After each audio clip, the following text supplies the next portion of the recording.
toll nañu jamono ji nga xam ni les jeunes disent Barça Barsaq loolu di tekki ni dem nañu ba jàpp ni Sénégal ni ñu fi nekkee moo gën a sax metti li nga xam ni moom la ñuy fekki feneen.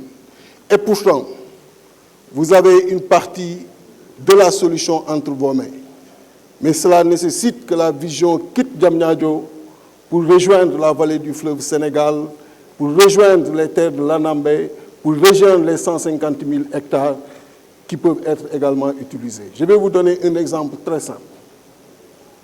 Les 10 dernières années, vous pouvez vérifier les chiffres, à part cette année, vous avez la facture céréalière qui est entre 200 et 300 milliards concernant les importations. Si on traduisait cela en chiffre d'affaires, les économistes savent ce que je dis, on peut réserver les 30 à 40% comme masse salariale, ce qui équivaudrait à 90 milliards.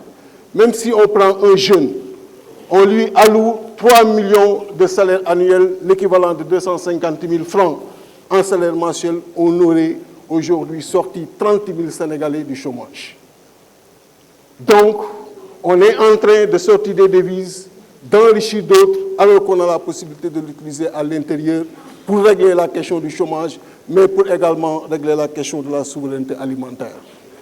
Et cette facture est beaucoup plus élevée que le budget alloué à la jeunesse, beaucoup plus élevé que le budget alloué à l'élevage, beaucoup plus élevé que le budget alloué au développement industriel.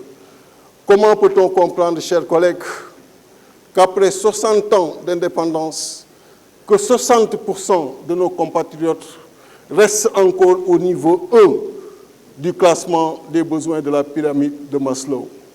Ils ont aujourd'hui des préoccupations de ventre et des ventres exposés aux cours mondiaux, parce que justement les denrées de première nécessité ne viennent pas ici. Je parle du riz, on peut parler du blé, on peut parler également du maïs. Et rien n'est fait. On est encore dans une courbe qui maintient, et les données de la Banque mondiale sont là pour l'attester, le niveau de la contribution dans le PIB. Au niveau du secteur primaire, de 2010, on était à 16%, en 2019 à 15%, données Banque mondiale. Là où les services sont encore à 50 et 60%. En bon mathématicien, je dirais tout simplement qu'il urge, si cette fonction est la fonction X, d'appliquer la fonction 1 sur X pour que justement l'agriculture soit le moteur du développement, mais soit également une agriculture pourvoyeuse d'emplois. Mais on est encore là à gérer des entrants, on est encore là à gérer des distributions de terres entre députés, entre riches, entre gouvernants. Là où justement le paysan qui est à l'intérieur du pays a besoin de ces intrants et ne le voit pas. Mais nos préoccupations restent à notre niveau. Et ce sont ces choses-là qu'il faudra fondamentalement régler et le plus rapidement possible. Donc, chers collègues, nous sommes interpellés face à nos responsabilités et nous ne pouvons fuir ces responsabilités-là. Et aujourd'hui, cette responsabilité en premier est entre les mains de nos gouvernements, entre les mains du président de la République, Macky Sall. Le chômage doit et impérativement doit être réglé par l'agriculture en grande partie. Vous en avez cette responsabilité-là.